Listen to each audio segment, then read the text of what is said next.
In the internet economy of information, the things that get our attention are the brightest and the weirdest because the internet is essentially a jungle and only the brightest colors and flowers and combinations and patterns get our visual attention. But when we make choices as to how to express ourselves, we tend to be relatively conservative. So the internet rewards very, very flashy, bright things, but we still tend to be quite conservative in the choices that we make as consumers individually.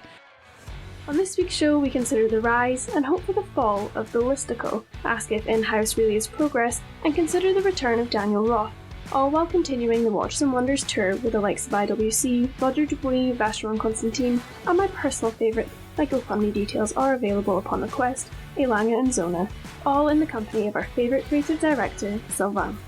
Enjoy the show! Greetings and welcome to this week's aBlogtoWatch Weekly. We have 4 people on the show today.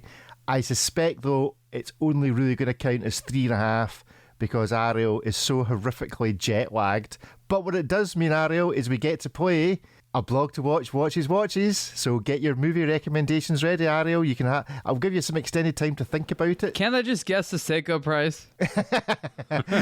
Were there any Seikos featured in any of the movies?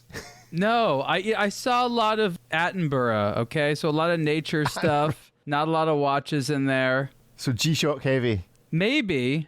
What did I see? Oh, you know what I saw? I saw that movie from the UK about a guy and his fake robot, called Charles and Brian and Charles.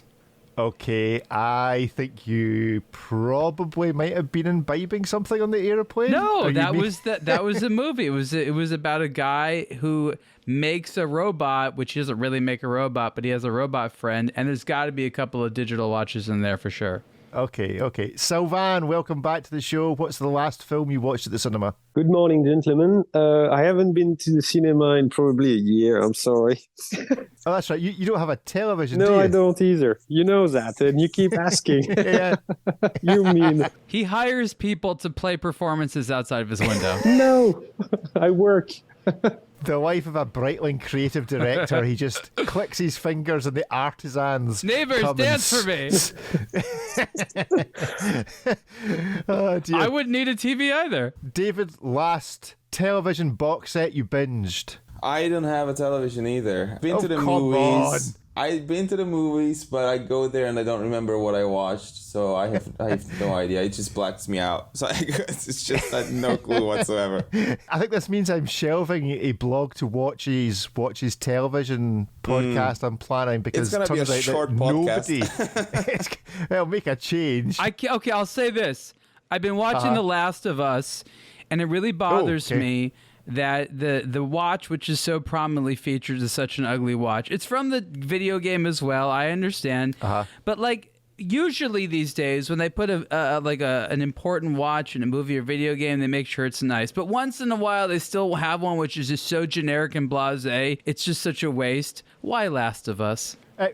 Remind us what the watch is. It's just some generic field-ish military watch. Okay. Couldn't they just break into any AD and just get a really nice gem set Rolex or something like that? I always wonder on these shows, why aren't these people just decked out in gold for the hell of it? You know what I mean? Yeah, with the eyes out, like rocking 6 dates on one arm, basically.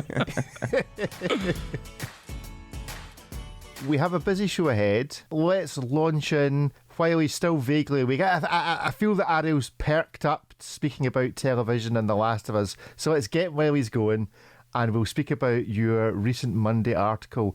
Ariel's thoughts: beware of those who tell you how to collect watches. So Ariel, what's your top 10 reasons of how people tell you how to collect watches? Okay, I've written a lot of articles like this, and the reason I keep writing them is the aBlogtoWatch team reminds me that the community needs to hear this. So for more than 10 years now, every once in a while, I write something that says, hey everyone, Stop letting other people tell you what to buy. There's no way of becoming a watch collector. There's no one set to own. There's no things that are good or bad. It's not about that. It's about buying what you like. And the reason I think I have to do it is because apparently there's so much quote unquote media out there, which are basically just call them influencers or salespeople by another name, trying to say, hey, people, we understand watches are a thing. Listen to my advice and buy the things I tell you, which, I mean, I'm not inherently against people taking shortcuts, but that's not going to make you happy as a watch collector. So based upon the advice of members of the aBlogtoWatch team regarding a lot of experiences that people in the community have, I once again tried to respond to a lot of the conversations happening on YouTube, on Instagram by people who are literally telling people like to collect watches, own this list of 10, which is not watch collecting. That's not how you get pleasure from it. That's a bad approach. So pretty well commented article, and I think it's worth a read, especially for those novice enthusiasts out there. So I'm liking the use of the word listicle, a list and an article. I've not actually, I don't think I've ever seen that word before. Have you coined this word? No. Or have you? No. This is from elsewhere in the internet where lists abound for other things and other topics. I find it difficult to ask about this topic because I just feel this inner urge to ask for lists of things. I don't know. Maybe I need counselling. Maybe that's the problem. Maybe I need because my inner urge is, you've written a list of the top 5. I want to know what your top 5 is. I don't know if it's because I want to buy the top 5 that somebody recommends. I'm not sure I'm being influenced. I just like to know what people's top 5 is. I accept that a lot of them are just trying to sell me stuff. But David, your thoughts on this without making a list? Give us some thoughts.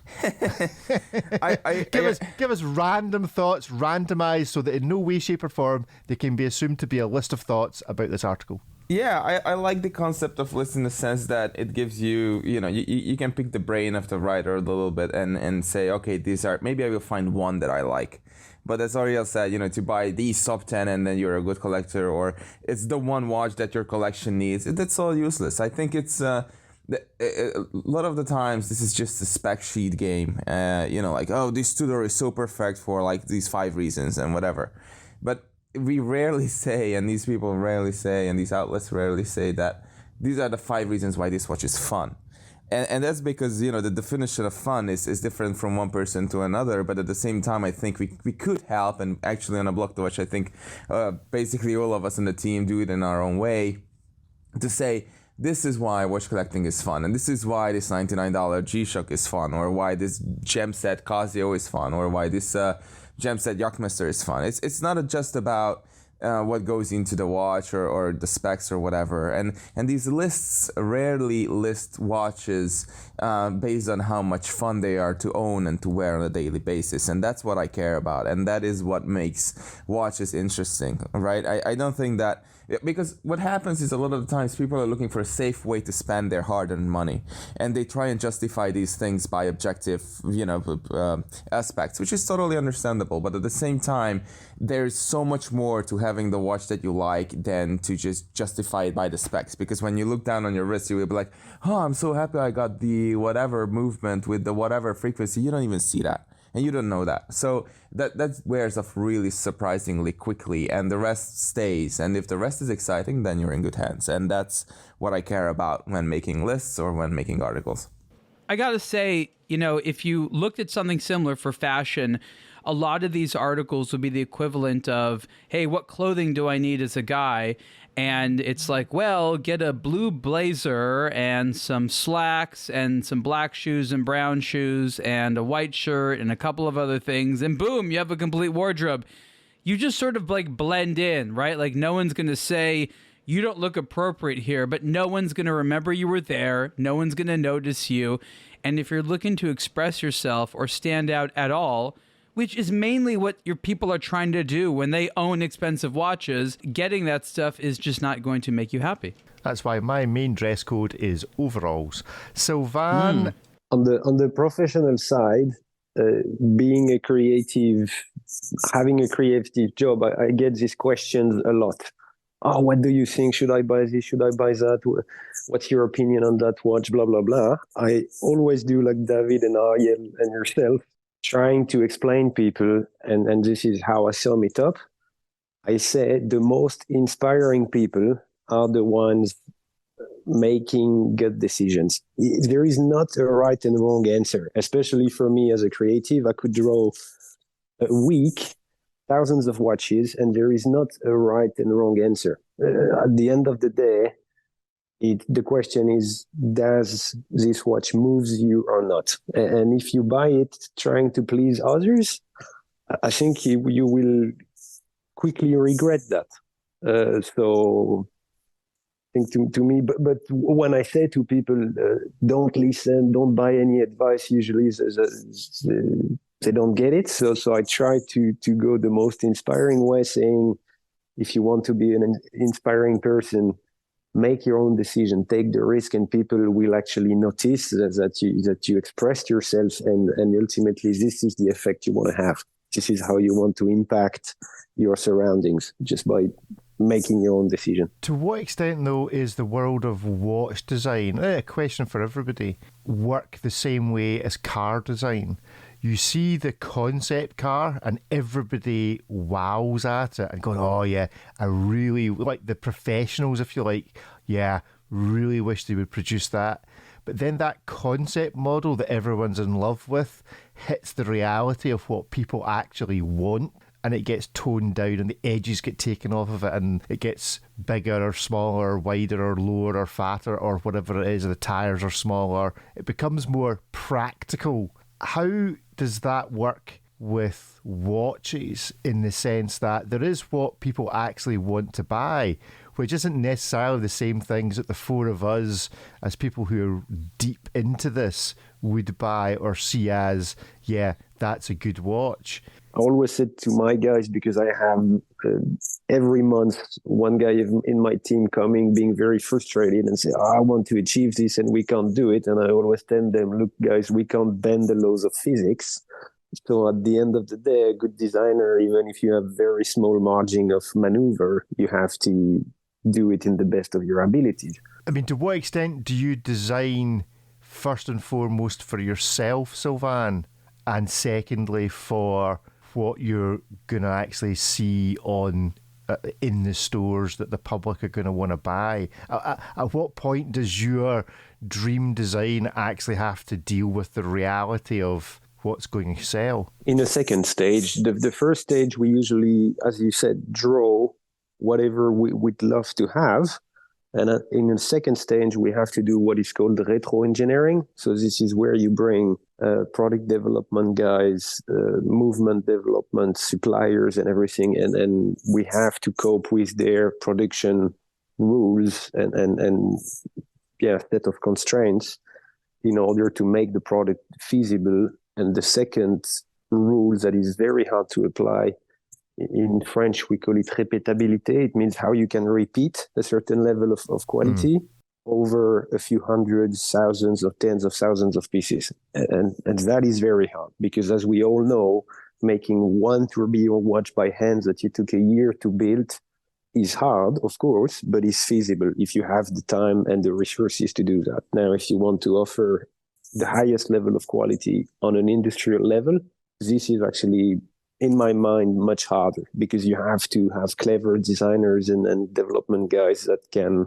cope with the rules required to do that. Let me chime in here. I think it's an important question to ask, but what I have found, and this is not just watches, and it's also cars, is that the average consumer is far less open-minded and adventurous and willing to try new things as maybe they even think there are. The bottom line is that time and time again, people who make products find that consumers tend to be conservative. Why do you think that the industry made, so many just black-dialed watches for so long? Because that's what would sell. And in the internet economy of information, we're presented with this sort of strange paradox.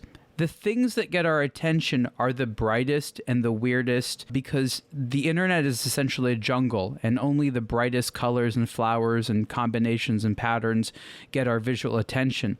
But when we make choices as to how to express ourselves, we still tend to be relatively conservative. So the internet and today's social media economy rewards very, very flashy, bright things because we're assaulted with information, but we still tend to be quite conservative in the choices that we make as consumers individually.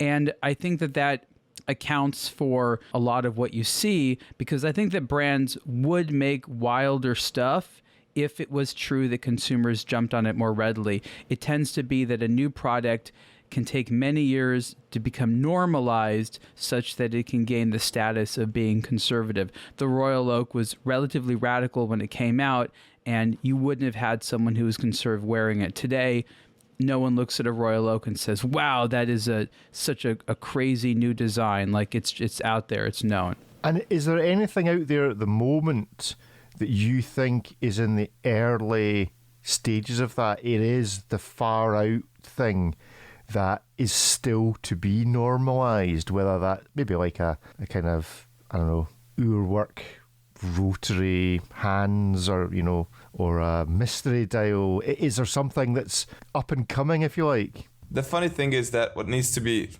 it doesn't need to be, but what will be normalized is one of the most conservative things ever. It's small round watches in gold, probably. I think that those we'll be seeing a lot more of those, maybe even like coated or plated or something like that at cheaper price points, and then it's gonna rise in the next few years for sure. And right now if you wear like a 36 millimeter gold watch that is thin and round and simple on a leather strap, how many guys do you see out there on a daily basis rocking a watch like that? I don't see none of them. Anywhere I travel or wherever I live, it never ever happens.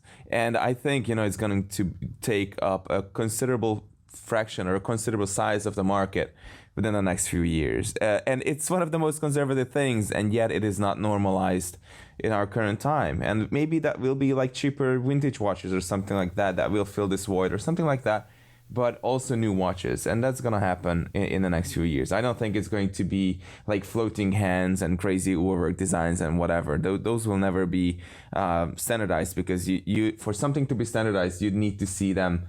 You'd need to sell them by the bucket loads, like hundreds of thousands, for you to encounter them on a daily basis frequently enough for one to think that, oh yeah, this is a new trend now. That's not going to happen with something like that, I don't think. So Sylvain, as a designer, is there any sort of golden rule that you would use to, not to stop you wasting time, because it's always good to sit down and just dream and draw exactly what you want, but is there some sort of rule you would always have in the back of your mind to say, yeah, it's all very well me spending hours designing this, but we can't build this, so actually I need to make sure it's tweaked in a particular way so that it's more likely to actually see an authorised dealer at some point? No. There are rules indeed to save time and to avoid ending up in quagmire. Because like Ariel explained previously, drawing is like a sandbox. You can keep drawing for months, years, and it's a very vicious discipline because you will never finish. And Leonardo da Vinci even said there is not finished art, there is only abandoned art. And that's what he came at the end of his life when he realized, my God, I can spend 5 years painting a roof in a church and it's not finished. And you could see these guys, because they X-rayed the paintings, they had 1 centimeter of paint on the canvas because they kept retouching for years and months and years, and they would never let it go. For us industrial designers, we have industrial deadlines to cope with, because these are linked to production capabilities and marketing budgets and communication launch plan and everything. So it is extremely important to deliver in time. So in order to do that, I think the design team, just like a doctor, when you want to solve a problem or heal somebody, you need to make a precise diagnostic of what's the request, what's the goal, what do we try to achieve here. So I always encourage my guys to ask a maximum of questions in the early phase to make sure everyone is aligned and make sure we all want to achieve the same goal. So it could be we want to develop the esteem of the brand. So we want to go in a very traditional direction, or quite the opposite. We want to do a step aside and be more modern, more graphic, or we want to be very technical. But it's very important to have some sort of a guideline all along the creative process to make sure you don't get lost. So to me, that's the main rule, and it's probably a modus operandi sort of rule. And then when it comes to solving problems, good designers with experience have, I mean, it would take hours to explain, but once you have good knowledge in proportions, colorimetry, finishings, proportions, ergonomics, you can use all these disciplines to trick the eye. So I could make you a blue look like a green if I put it next to a yellow, or I could make a watch look much smaller than it is, much bigger than it seems. We have in the arsenal of a designer, you have many, many different tricks to bend things, which is why sometimes just assessing a watch by looking at its dimensions or its specs on paper won't help you. Thank you, gentlemen, for engaging in that. You can go and check out Ariel's article at aBlogtoWatch. Only published on Monday and already has a significant number of comments, so do get stuck into that. Also, what is up and coming is our Discord channel. So go and search out the show notes for links to the Discord channel, or have a look at the aBlogtoWatch Instagram account. Join that, because that is where there is going to be the ability in future weeks to do live chats and Ask Me Anything chats with the various editors and guests. Yeah, we're doing the first one this week on Discord. I don't even know how to find this stuff out exactly.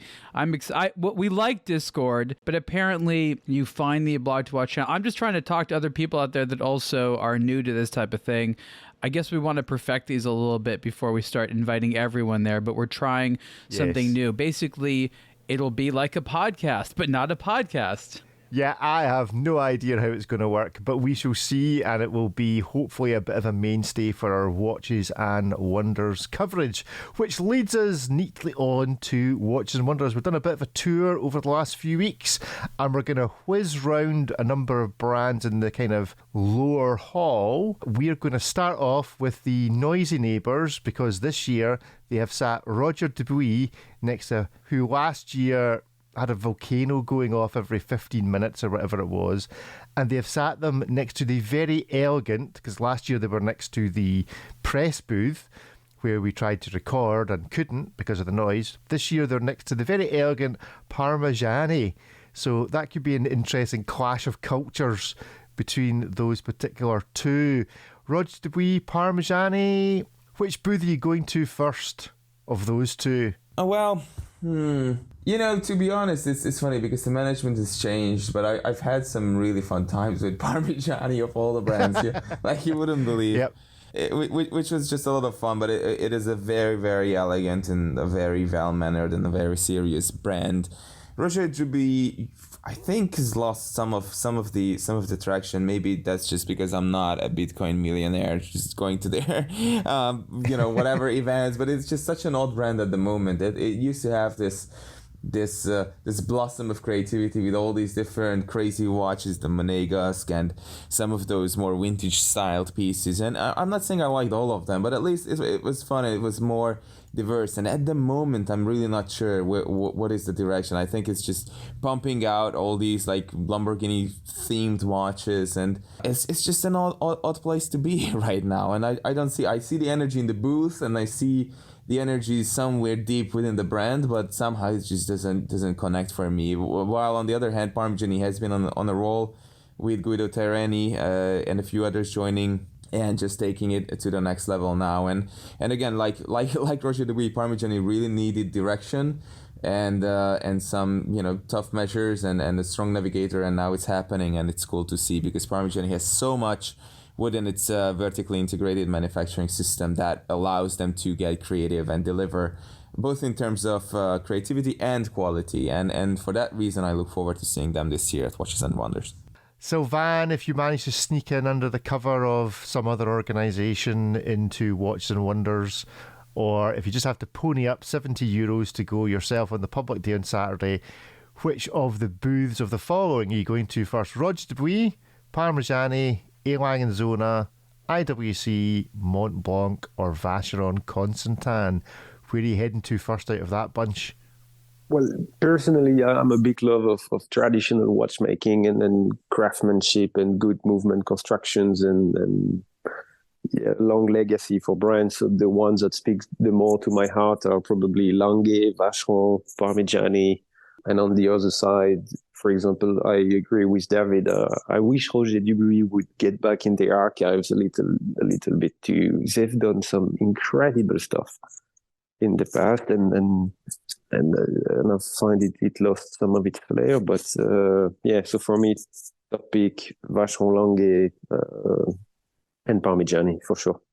Ariel, what is the history of Roger Dubuis? Because I think for most people, we just know them as this recently very loud, as David says, it's all Lamborghinis and fancy skeletons and big watches and materials, etc. But they do have this back catalogue. So where does that come from? What's the history of the brand? It's a history that's, wow. It's difficult to talk about it because there's so much that went on from a business perspective, right? It's not necessarily the watches. I mean, there was a guy, Roger Dubuis, and he sold it, and then that brand got sold to someone else. There was a big lawsuit involved between some of the new owners and the subsidiary in the United States, the distributor, that set a lot of precedents. So it's a really interesting history. The watches themselves in the late 90s were, part of sort of this Franck Muller generation where you had this sort of neoclassic, sort of classic designs, but larger sizes, real emphasis on complications that was really in at the time. The problem was that a lot of these watches didn't work very well.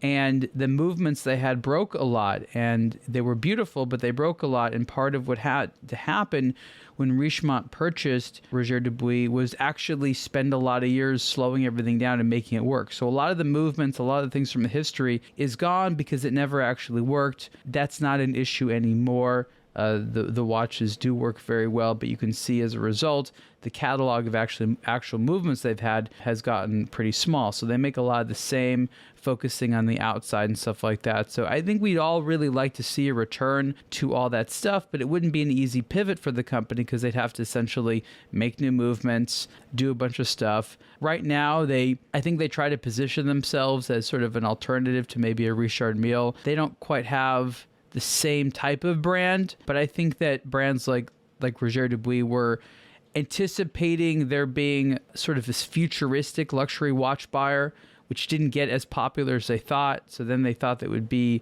something a little bit different. And so I think that you have brands like that. They know they're not classic, right? They know that. They're like, we're not a classic watch brand. But what they are isn't clear because I don't think consumers know what they want in a modern watch brand. So it's not the only brand which is in this sort of state of like, we're contemporary, but other than that, we don't know what to say. It's an odd one, I agree. Other brands in that kind of sector, we've spoken of Roger Dubuis and Parmigiani, is Lange Söhne. I just feel the Lange Söhne have kind of vanished. They just feel like they've been very, very quiet. They went through a load of releases for their anniversary, and then it just seems to have, I feel, disappeared a little bit from the public consciousness as this like massive top end brand. Do you agree? Do we think ALS will have a big year? Do they need a big Watches and Wonders? I think they've been quiet for sure. I think this is a brand that typically tends to sell pretty well. Like they had a number of very strong years where they gained a lot of demand. I think that their prices are still considered to be at least fair when you look at it next to some of the competition, like a Patek Philippe or something like that. So I think that again they've been intentionally quiet. They've never been a particularly loud brand, but German brands, especially during the pandemic, I mean, just Nomos may be the exception because they still did a little bit of stuff, but that's because their marketing decision making is in Berlin, not in Glashütte. But like everything we know from Glashütte, I mean, they still made watches, but that entire city just went totally quiet. So right. I think this is just them just doing their thing. Just like, okay, we make a few thousand watches a year. That's what we're going to do. We're just going to not communicate for a while. And they can get away with that for a while, not forever, but for a while. On my end, I think we may, because the past few years we've seen Lange building, especially the Odysseus collection. And we may have a distorted vision of the brand, like if Lange had to communicate all the time, but they just created a brand new collection in their portfolio. And if you look at the complete history of the brand, this is exceptionally unusual. It's actually something that few watch collectors will have the privilege to experience. Lange making new collections in their lifetimes. And now, because we are right after this phase, we probably expect them to keep communicating. But to me, Lange is a very silent brand. I don't remember who said it, but it was a great quote. It's Lange's business at the front and party at the back. That's the philosophy of the brand. And by definition, it's a very silent brand. And I think that's what collectors like about them. They speak only when they have something to say. And they could stay silent for a year, but you don't have to worry, because when they will eventually speak, you know it's going to be good. And I think that's just their trademark in the industry. And I think Wilhelm Schmidt is handling this brand in a remarkable manner. So kudos to the whole team involved. All I would add is that I think there's a high probability that they are at peak production, and it's extremely difficult to find people who would want to move to Glashütte and finish movement bridges on a Lange, not because it's a bad job, but it's because it's a difficult proposition. I think they are capped by workforce, and you can push this communication machine to its limit and just put Lange into everyone's faces, and then demand will go through the roof, and then you will not be able to deliver. So I think they've reached their capacity these days, and as long as you can maintain that and hover at that level very smartly without fading into irrelevance, then sure, I think this can just go on very smoothly, very quietly. And there's really no pressure. I don't think that there are too many people out there who are like biting their nails and just like, oh, when is the next Lange coming up? Like Sylvain said, it's really rare to see a new collection as opposed to other brands that just pump new stuff out. And they have their own reasons, like high volume brands, of course, operate totally differently. But others, and again, these are probably mature watch lovers and watch enthusiasts and collectors who go to Lange, they expect this sort of stability. So again, there's really no reason. You can aspire for a Lange, you can probably go out and get one in a reasonably timely manner, and then that's it. But they cannot double production from one day to the other, or even 1 year to the next. And so there's a reason. I think that's the reason why they are so quiet these days. IWC, Ariel, you were in London with the good folk of IWC. I think all I can ask you is, did you enjoy it? Yeah, I mean, I can say that the watch itself has nothing to do with London. It just happened to be launched there. This is a watch that we will be able to show at Watches and Wonders.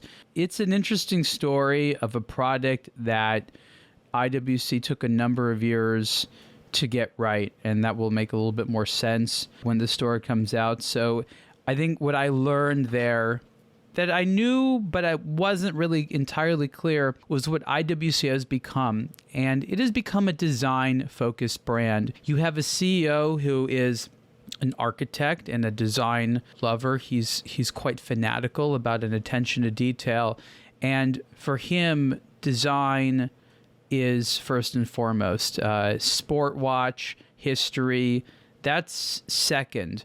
And I think that under his leadership, the products are going to get more and more visually attractive. And I think that that's something that we've seen. IWC watches under Chris Granger's, stewardship have gotten very pretty looking. Maybe not wildly original, but prettier and prettier looking. And I think that that's a good thing for the brand, and they'll be able to build on from that. So we'll see more on March 27th. Okay, now Vacheron Constantin probably we'd certainly been... If it was okay to make a list, you would put the Vacheron 222 from last year on that list of watches that you enjoyed most at the show. Do we think Vacheron are then due to step up further, or do we think this is now their off year, their quiet year, their stick to the knitting year?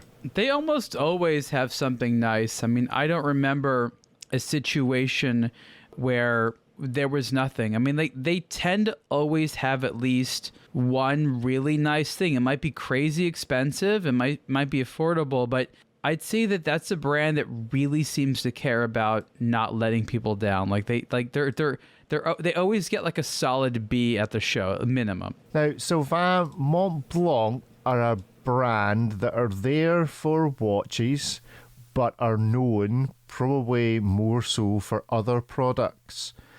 You're a designer who has worked in the watch industry, or still working in the watch industry, but has also worked in other industries. How easy is it to design, do you think, within Montblanc a watch when they are better known for other products? Like, to what extent does the watch designing have to take account of the non-watch products that they are actually known for, do you think? Well, I have a very hard point of view on this, so I'm gonna go ahead. I apologize in advance for every people that could hurt. But to me, a brand can expand into different areas when these areas are actually less complex than what they initially did. By that I mean, if you are BMW and you want to make a bicycle, that I can understand, because I assume you're making fancy cars and you could probably get over with doing a bicycle. If you do the opposite, if you are doing bags and fountain pens and from one day to another you wake up and you say, oh, by the way, now I'm able to master traditional watchmaking to the highest level, I'm not saying you can't do it, because they went to deep extent to buy Minerva and to acquire a manufacturer, and they pumped a lot of resources into doing it the right way. I just think it will take decades before people acknowledge Montblanc as a proper watchmaker, and it's the same challenges I feel that brands like Hermès have to deal with, and probably Chanel and Dior, and to a lesser extent, maybe Bulgari is the challenge Fabrizio and Antoine have on that hand, but they put so much effort and emphasis on that with 8 world records in a year. And at the same time, jewelry is much closer to watchmaking than, for example, making leather goods is to watchmaking, which they have nothing in common except a strap maybe. So, yeah. So would you suspect that actually the brand they should be promoting should be Minerva rather than Montblanc? Sure. Anytime. I would not have relabeled the brand. Yeah.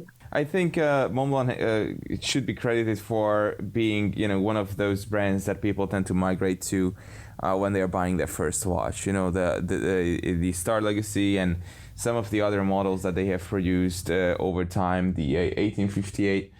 I think they have created some attractive watches that have found their ways onto the rest of customers across a number of greater markets. And again, I think that notion is attached to the name Montblanc.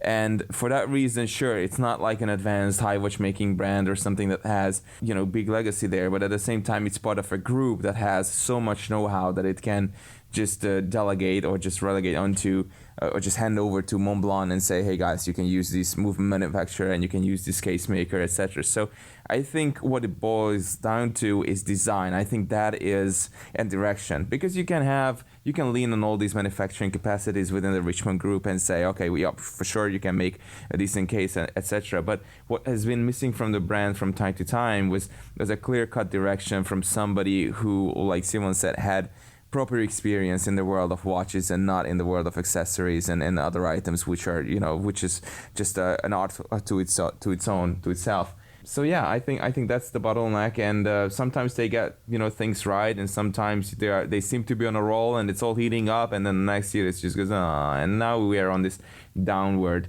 spiral at the moment for Montblanc a little bit, but we'll see where it takes us this year. Montblanc is a brand that I really adore in terms of the brand itself and a lot of the watches they've made over the past 20-25 years. I think there's a lot of hits and misses, but a lot of hits. You don't have to have only hits. They've made a lot of watches. Right now, it is in a very weak position. My guess is that for whatever reason, Richemont doesn't want Montblanc stepping on the toes of the other brands. And so Montblanc has all this stuff it could be doing and has done, but it seems to be limited right now. The brand isn't marketing in any way, which is like if Cartier stopped or Tiffany and company stopped. Like Montblanc is a large multi-category brand that sells a bunch of stuff. Yet if you're like in the United States, like I haven't seen a Montblanc ad here in a long, long time. It is a brand that is in some type of strange hibernation mode where like parts of it are operating, but other parts of it are not operating. We have all noticed that. None of us can explain why. It's a very strange situation, but there are some absolute gems there. So love the brand, love some of the things they've done. Completely couldn't explain what their current strategy is in any way. 2023 marks 25 years of Urwork, a brand from Baumgartner and Frey with the ambition to challenge haute horlogerie with new ideas and modern technologies, making art that tells time. In 2015, Urwork released their first ladies' watch, the UR106 Lotus. Although it clearly captures the brand's familiar aesthetic, the case, movement and dial are all new to this award-winning watch. The shape of the satellite hours and carousel creates a floral feel to the symmetrical dial, with a moon phase indicator in the centre just above the sweeping minute scale. For more, search for Urwork at aBlogtoWatch.com or follow at Urwork Geneva on Instagram. Now, Ariel, you were in a bit of a UK tour. There's a new superlative episode out with Roger Smith and Mike France with their alliance of British watch and clock makers hats on, as well as Christopher Ward unveiling a bel canto that is actually a limited edition collaboration. What did you make of Mike and Roger as a team when you met with them? That's a great question. The only new watches I saw when I was there I couldn't talk about, which was the IWC. So I did meet with a lot of these people, didn't get a chance to see a lot of new watches, but I have, been seeing what's coming out of England, and they have this alliance of British watch and clock makers. This is a very interesting organization that has pretty much all the companies in the UK, and I actually recommend going to the website just to see who they are. Bremont is the one that hasn't been part of them. They've been invited. I don't know why. That's an internal conversation they have, but Bremont is eligible. I don't know. Just so you know, they've been invited. They just don't want to be part of it. I don't know. They're really creating an organization where I would love for there to be something similar in the United States, because there's a similar revival of watchmaking in the United States, and there's a little bit more craftsman style brands in the UK. I think Roger Smith would be the perfect example because he does this stuff by hand.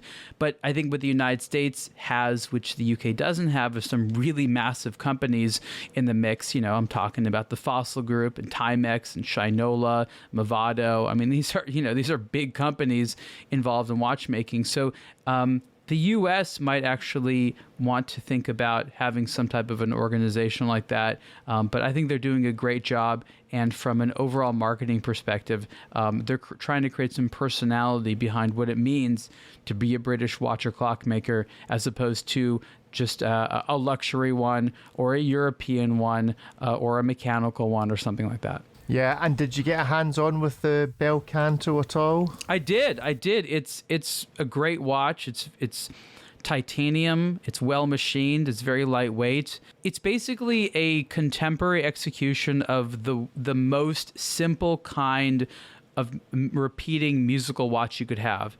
It's a striker, so it's not a repeater. And every hour, on the hour, it makes the same identical noise, which is lovely and charming. It only gets more complicated from there. And so they did a great job of saying, okay, you like chiming watches? Cool. Most of them are too expensive. We know. We're going to go ahead and make a relatively affordable, entry-level model. Nevrel, a German watchmaker, several years ago had a very similar watch with, a different movement, but it was an hour striker. Cost a little bit more, but not too much more. It was still very well priced for what it was. Didn't sell that well because, again, no one really knew what it was, or that you could have a chiming watch for that low. So this is less than $4,000, so it's even more aggressively priced. I think it's great, and I think our strikers and related movements are a lot of fun because they just sort of, we had a whole conversation, me and Mike France, about this, just recently. But it's passively there to get attention. Like a minute repeater, you have to actively do something, and you're kind of a jerk for doing it because you never would do it. But a striker is just like, oh, did your watch just ding? Oh yes, what is that? It's great for conversation that way. Sylvain, the alliance is very much about sharing. I do know that there are brands there that will, there are a lot of smaller brands that will share contacts and suppliers. You mean like Breitling and Tudor? Yeah, so to what extent, yes. So to what extent, it's maybe a bit of a bigger scale, the whole Breitling, Tudor, Canisi, all of these kind of things. I have a strong opinion on that matter in general. I think I find it very sad that for some reasons that I can't explain, everybody decided overnight to become fully manufacturer. I regret and I miss the time where the watchmaking industry was some sort of a galaxy of suppliers, and you had dial makers, movement makers, part makers. It was very rich, and you could make very exotic association using that galaxy. Now that everybody bought their suppliers, their respective suppliers, it sort of built some walls in the industry where yes, you have ownership of your own destiny because it's you building your own thing, but ultimately I think the end customer does not necessarily benefit from it because everybody is now surprised, but why are the watches so expensive these days? Well, there is a good reason for it because everybody pumped 40, 50, 100 mil in their own manufacture 5 years ago, and now we have to pay for it. So overall, I'm all about these horological societies in the UK, in Switzerland, in Germany. It could even be international, of course, where people get together, share not only knowledge, but suppliers and share their common efforts to bring a better product. Because if brands fight too much with each other, at the end, let's not forget, mechanical watch is completely useless, and the goal is to please end customers, and we, the watchmaking industry, should stay relevant for the customers, because if all of a sudden, because we fight too much, the products become not innovative enough, too expensive, why the client should care? When you can get a nice car, get a nice trip, buy a fancy leather bag, some amazing sneakers, or whatever. So yeah, that's my take on it. Do we think it's a phase? Do we think that... I hope so. The big industries have bought in their suppliers, but give it 5 or 10 years, you'll either get mom and pop setting up a new screw maker, or the big conglomerates will start divesting themselves of the overhead, which is vertical integration. I think we'll have big groups who own like 2/3 of the industry, and it's like oil and water, they don't tend to mix. So on the top you would have all the big conglomerates, completely closed, very tight, airproof to the rest of the world, where they make their own piece, big quantities, high quality and competitive pricing. And on the bottom you will have this galaxy of suppliers that are not willing to bend the knee, so to speak. And I know many, I know some dial makers, hand makers, even if you give them, hundreds of millions, they would not sell. And then when you ask them, they say, well, what would I do with your money? I'm fine. What I want is to have friends and keep perfecting my craft. And so these guys are not willing to sell. What they want is to perfect their craft because it's a journey for them. It's not a job anymore. And these suppliers actually all work with the independents, most of them with all the independents. And so you will have that part of the industry. I've never seen so many independent brands coming out. We could also talk about Daniel Roth, for example. But yes, I see the industry becoming sort of black and white in the future. Not very independent, right, Sylvain? No, it's not. But nonetheless, it shows. To me, Daniel Roth is very interesting because, yes, it's not independent. It's owned by LVMH. But it shows that even the big groups clearly acknowledged the passion and the fire there is around independence and this high-end exotic craftsmanship. Talk to us in Ariel about Daniel Roth. You've written an article about the brand returning under LVMH. You are quite close to LVMH and you've been out there a number of times. Indeed, you're returning shortly. Explain how this fits into the La Fabrique du Temps manufacturer. I didn't see this coming. I mean, we knew that they had control of the Daniel Roth brand, so that's not new information. That they wanted to make more watches, every single time they have to have a new case, a new movement. It's just a lot of money. They would rather make more of a watch they already make than something new. So I think that what Sylvain said was correct, that there's this fascination with brand right now. And they love having all these different flavors. They like to have people following the brand. I think a big part of it is that there's all these pre-owned watches on the market right now. And I think that there's this idea they have where the new ones will kind of look like the old ones. And then maybe they bought up a bunch of them and they're going to sell the new and the old. I think LVMH right now is undergoing a lot of experimentation. I don't think that the Daniel Roth concept is necessarily a replica of other brands they have. It would be incorrect to say like, oh, they're going to model it after Zenith or something like that. We also know that LVMH doesn't quite have a brand like that. Think about a competitor to a Patek Philippe or a Lange or a Breguet or a Vacheron. LVMH doesn't quite have a classic style haute horlogerie brand like that. They do so under Louis Vuitton, still kind of modern, still kind of fashiony. So they actually have a bit of a market gap in a product like that. It is a crowded space, but it is an opening. And I think that something that they like doing over there is always try new things. They're not afraid to spend money, and I applaud them for it at LVMH, because you don't have it at the other groups, just to try new things for a few years, and I like that. So that's what I think is going on right now. It's based upon the fact that there's residual positivity in the market towards the Daniel Roth brand, and because there is this LVMH gap for a brand that is of that type. I do hope, though, that they bring the Endurer Chronosprint back, because that's a cracking watch. If I could appeal for Daniel Roth to do anything to go backwards, it wouldn't be into the really high-end dress watch. It would be into that layout of sports watch. The thing is, the cool. most recent ones are still Bulgari branded, so I think those are cool, but I think for what they're going for, I mean, they're going for tourbillons, $100,000 plus things.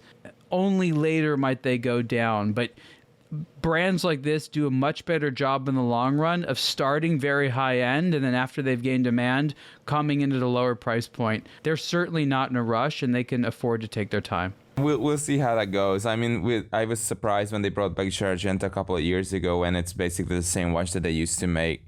And now it's the same watch that Daniel Roth used to make. And maybe that's what the market wants. I'm not sure. I see this as an effort to just keep the whole thing, the brand name and the design and the know-how alive. And that's where it starts and that's where it ends for me. Daniel Roth, to me, is one of the hidden gems of the watch industry. Daniel Roth, I think, was born in like 1945 or something. He worked at AP. Then he worked at Breguet. He's the one who participated in the rebirth of Breguet in the early 80s. And I think he took his independence in the early 90s. This guy is like Philippe Dufour in some sense. They were the early people who left big manufacturers and said, you know what, I'm just going to do my own thing from now on. And if I remember well, I'm not an expert on Daniel Roth, but so he's from La Vallée close to AP, close to Dufour, all these guys. He started by making a 2-minute tourbillon that was COSC certified. And back then, this was just a mind-blowing thing. So I applaud the mentality, I applaud the passion. As he's probably close to being 80 years old today, I would love to see him being interviewed or maybe participate into the brand so that he could explain what he did and how he did it, and maybe fuel some passion into this revival. So for the first few years of Daniel Roth, me as a watch enthusiast, I would expect LVMH to show us that they understand, appreciate the brand, and maybe just copy-paste the best models of the Roth's legacy. And after a few years, the big question is then the following: is how do you keep writing in this book that you didn't start writing yourself? That's the big question. As a designer, this is where I get very interested, because I'm very curious to see how these guys will interpret the Roth legacy, which is very unique, very special, and how they will bring it forward, because that's where the real challenge is. Making good watches with an existing design is a matter of time and resources, and LVMH doesn't lack in these domains, but how do you make it last design-wise and brand in terms of brand equity? So it's going to be very interesting to follow. That is us for our show this week. Chat of the Wankel engine rotary watch. We'll need to wait, so you'll just have to go and read all about the new Berneron's rotary at aBlogtoWatch. Sylvain, what are you up to the next week? I know March is particularly busy. Yes. So I have to split my brain in two. One part goes to preparing our launch for Watches and Wonders, and the second part is keep developing new watches for the rest of the year. So very, very busy, but overall extremely excited. Watches and Wonders is going to be super nice, and I can't wait to see you guys and see everybody. It's this one time of the year. Exactly. Yeah, looking forward to catching up with you. David, what's happening in the week ahead? Oh, on the week, well, it's nuts. I'm taking delivery of a watch for review. It's in a material that I've never reviewed before, and I'm picking that up today from a boutique, so I really look forward to that. Are you allowed to give us a hint of what the material is? No, and that's the thing. I will take pictures and write a review, and then, because it's so difficult to give a hint without giving all of it away. Okay. I think it's a good hint that I've never reviewed something like that, and it's extremely rare that we on aBlogtoWatch review something in this material. I think that's a strong hint. Okay, excellent. Ariel, you just recovering? Is that it? Recovery, pack, wash the clothes, get them repacked, get away? Recording, I think, 5 podcasts this week, so a whole lot of content. Got some fun watches that I've been looking at. I will be viewing the high watchmaking releases from Louis Vuitton next week, and that will be very interesting to see. And that's probably where I'll be hearing everything we need to hear about Daniel Roth, because it's the same people that make those. So we will return that conversation. If I'm lucky, I might see the first watch. Excellent. Well, do catch up with everything aBlogtoWatch at the website, and keep listening, keep subscribing, liking, leaving comments, all that sort of stuff. Look out for the Discord channel and the chat later on this week. Thank you very much for joining us. Goodbye. Goodbye, everybody. Bye, everyone. Oh, Wankel. I wanted to talk about the rotary watch. I'm kidding. I just wanted to say, oh, Wankel. You just wanted to say Wankel, yes. Yeah. Yeah. Thanks, everyone. Goodbye. Thanks, guys. Ciao, have a good one. Bye-bye. Ciao.